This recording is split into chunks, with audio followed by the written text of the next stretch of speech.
임금이 나라를 다스리던 시대를 왕조 시대라고 합니다. 지금은 그 시대를 경험할 수 없으나 기록으로 남은 자료들을 통해 간접 체험을 할 수 있고, 이 시대를 배경으로 해서 드라마나 영화 등의 창작물이 만들어지기도 하므로 그렇게 낯설지만은 않을 겁니다. 어쨌든 드라마나 영화 등의 창작물을 통해 그 시대를 엿볼 때 주제와 같은 생각을 해본 적이 있지 않으신가요? 임금과 신하들이 한자리에 모여서 정사를 처리하는 장면에서 주로 볼 수 있는데, 임금의 말에 따라서 신하들이 한 목소리로 통촉하여 주시옵소서 전하 또는 성은이 만극하옵니다 전하 라고 합창합니다. 어떻게 신하들의 입에서 나오는 말이 토시 하나까지 똑같은 것이고 정확한 타이밍에 합창할 수 있는 걸까요? 시작에 앞서 해당 컨텐츠는 서울대학교 국사학과 박사 수료생 김한빈 님이 투고한 원고를 바탕으로 사물공이 잡학지식이 재구성해 제작했음을 알립니다. 주제 특성상 다소 주관적인 해석이 포함되어 있으므로 가벼운 마음으로 시청해 주시길 바랍니다. 각설하고 결론을 말해보면, 조선 왕조 실록이나 승정원 일기, 비변사 등록 등의 연대기 자료를 살펴봤을 때 사극에서처럼 신하들이 대화의 말미에 통촉하여 주시옵소서 또는 성은이 만극하옵니다 라는 발언은 하지 않았을 것으로 추정합니다. 통촉은 밝게 비추다는 뜻이 있고, 보통 아랫사람이 윗사람에게 상세한 고찰을 요청할 때 쓰는 말입니다. 실록에서 용법을 찾아보면 임금께서 이미 통촉하셨는데 또는 임금께서 통촉하셔서 등으로 쓰이고 있었습니다. 이는 왕이 해당 사실을 이미 알고 있거나 해당 업무를 처리했다는 뜻으로 파악할 수 있습니다. 즉 왕과 신하들이 함께 정사를 처리할 때 갑작스럽게 입을 모아 합창하듯 반발할 이유가 없다는 겁니다. 그런데 수령이나 관철사에게 보내는 문서에서는 종종 말미에 통촉이라는 표현을 쓴 것을 확인할 수 있었습니다. 이것을 사극에 반영한 것으로 추정합니다. 다음으로 성은은 임금의 은혜라는 뜻을 지녔습니다. 보통 임금의 처분이나 감정을 칭하는 높임말로 쓰이고, 만극은 한도가 없다는 뜻으로 쓰입니다. 그러니까 성은이 만극하옵니다는 대상의 크기나 막대함을 과장하는 표현으로 극진히 예의를 갖추어 감사함을 표하는 말입니다.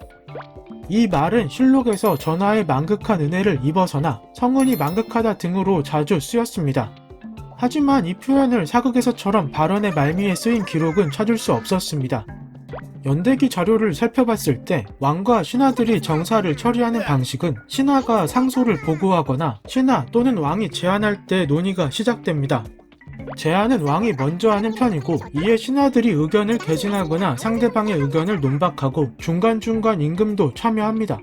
이후 최종적으로 임금이 판단을 내리고 사안이 복잡하거나 논의가 충분하지 않으면 구체적인 지시사항을 언급하거나 신하들끼리 구체적인 논의를 진행하도록 하여 추후 결정하는 식으로 운영됐습니다.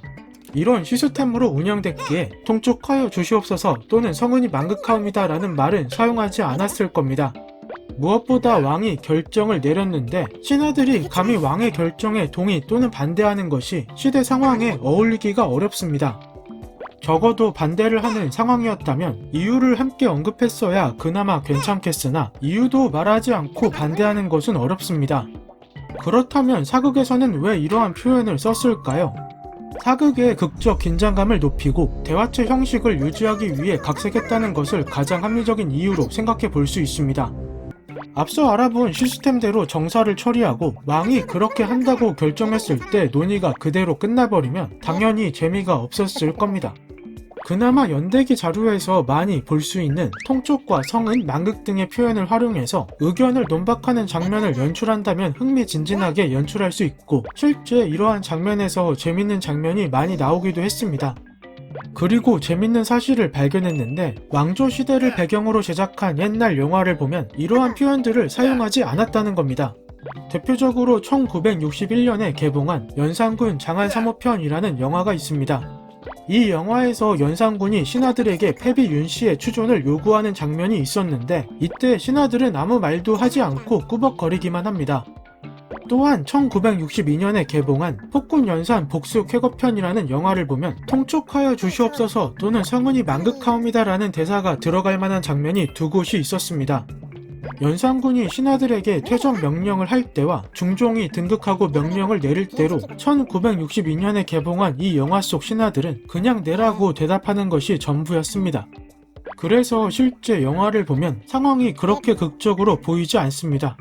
이들 영화를 통해 유추해 볼 수 있는 것은 통촉하여 주시옵소서 또는 성은이 만극하옵니다 라는 대사를 사극에 도입한 것이 얼마 되지 않았을 것이라는 겁니다. 당시 왕과 신하들의 어전회의는 현대의 국무회의와 비슷한 느낌입니다. 국무회의에서도 의장이나 부의장이 결정사항을 확인하고 의사봉을 두드린 다음에 논의가 종결됩니다. 이때 국무위원들은 별말을 하지 않습니다. 왕조시대 때도 마찬가지였을 겁니다. 궁금증이 해결되셨나요?